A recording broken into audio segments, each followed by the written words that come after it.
नमस्कार। अगाऊ मैंने सूर्य के बारे में बताया था, लाल किताब के उपाय के बारे में।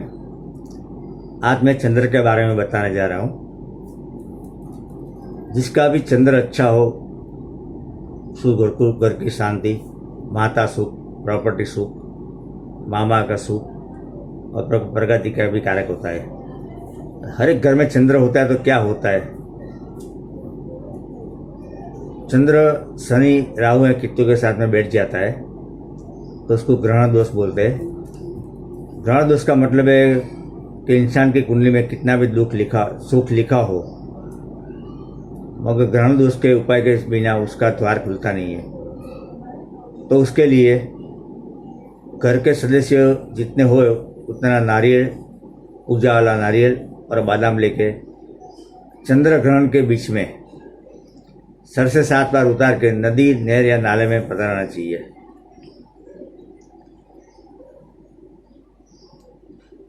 बारहवें भाव में चंद्र होता है तो उस आदमी को कभी भी स्कूल खोलनी नहीं चाहिए और कभी साधु संतों की सेवा नहीं करनी चाहिए।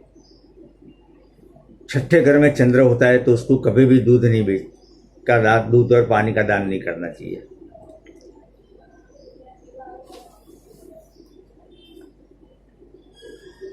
लग्न में चंद्र होता है तो अच्छा होता है, मगर पढ़ाई में वो कमजोर होता है।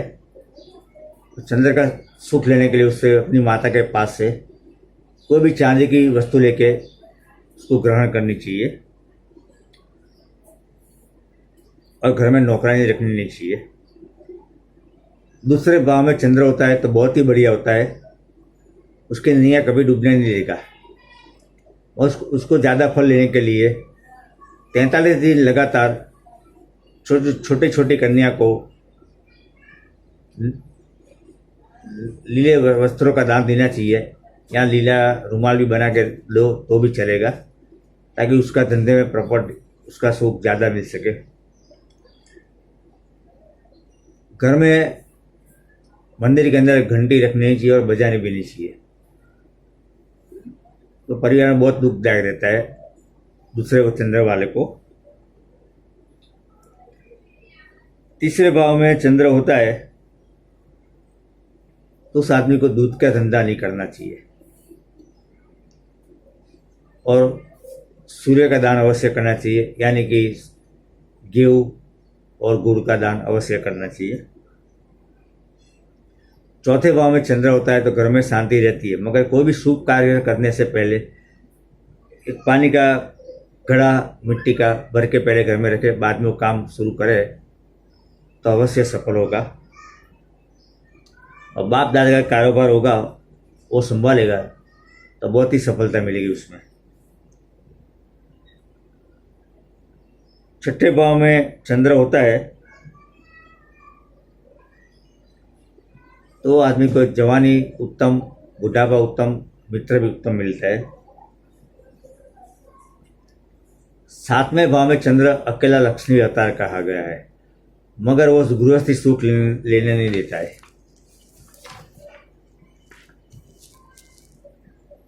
और कभी भी वो दूध और पानी भी ना बेचे और उसका गृहस्थी सुख लेने के लिए घर के अंदर उसके वजन के बराबर गंगा जल या बारिश का पानी भर के हमेशा अपने घर में रखे तो बहुत फायदा मिलेगा।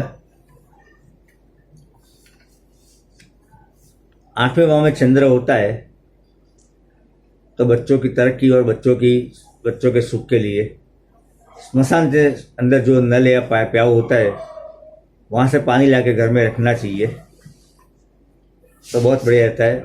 और केतु चंद्र वो भी 8वें भाव में होता है तो आदमी को एक ढोल की जो चमड़े वाली होती है वो भी एक लेके मंदिर में दान करनी चाहिए तो उसका प्रभाव अच्छा रहेगा।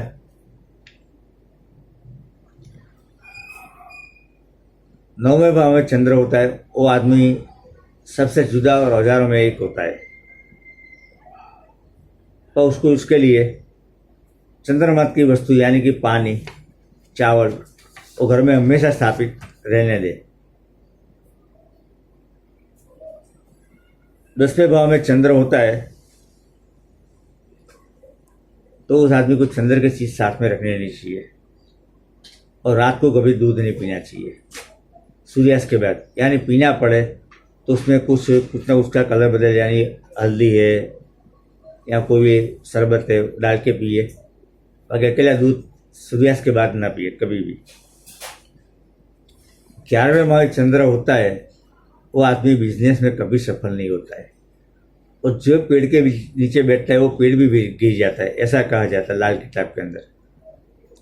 तो उस आदमी को भागीदार में धंधा करना चाहिए, या धंधा करते समय पहले वो अब 11वें चंद्र वाले को खाली मावे के पेड़े बना के उसमें कुछ नहीं डालने, शक्कर बक्कर कुछ नहीं डालने की, और 11 कन्याओं को 3 साल तक उसको देना चाहिए। अगर कोई कन्या लेने से मना करे तो उसको लेके नदी में जल प्रवाह कर देने का, तो धंधे में अवश्य सफल होगा वो।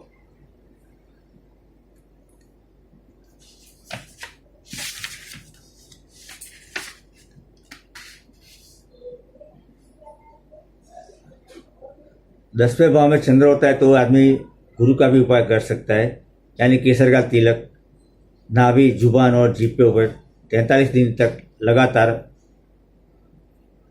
करते रहे, और दूध वाले पशु कभी भी घर में रखे नहीं।